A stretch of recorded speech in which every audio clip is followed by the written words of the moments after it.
আপনি যদি দুনিয়াতে অফুরন্ত রিজিক পেতে চান বা আপনি চান যে আপনার রিজিক প্রসারিত হোক, তাহলে আপনাকে অবশ্যই সালাত আদায় করতে হবে এবং তাতে অবিচল থাকতে হবে।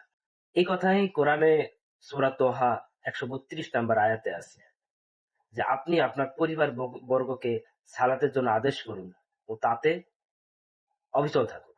আমরা আপনার কাছে রিজিক চাই না, বরং আমরাই আপনাকে রিজিক দিয়ে থাকি। আর শুভ পরিণাম তো তাকওয়াতেই রয়েছে। এটা হচ্ছে সূরা তোহা আয়াত ১৩২। শাইখ আবু বকর জাকারিয়া হাফিজাহুল্লাহর যেই তাফসির আছে সেখান থেকে। তো তিনি ৩টা পয়েন্ট নিয়ে আসছে এই আয়াত থেকে। প্রথম যেটা, সেটা হচ্ছে আপনি যদি সালাত আদায় করেন তাহলে আপনাকে এমন কিছু ফলাফল দেওয়া হবে যেটার কারণে আপনার মন প্রশান্তিতে ভরে যাবে বা উৎফুল্ল হয়ে যাবে। দ্বিতীয় পয়েন্টে যেটা আসছে সেটা হচ্ছে আপনি যদি সালাত আদায় করেন তাহলে আপনার রিজিকে কখনো ঘাটতি হবে না। আর তৃতীয় পয়েন্ট যেটা আসছে সেটা হচ্ছে আমরা সালাত আল্লাহ তাআলা লাভের জন্য করছি না, এটা হচ্ছে আমাদের লাভের জন্য করছি। সেটা হচ্ছে কি আমাদের মধ্যে তাকওয়া সৃষ্টি হবে।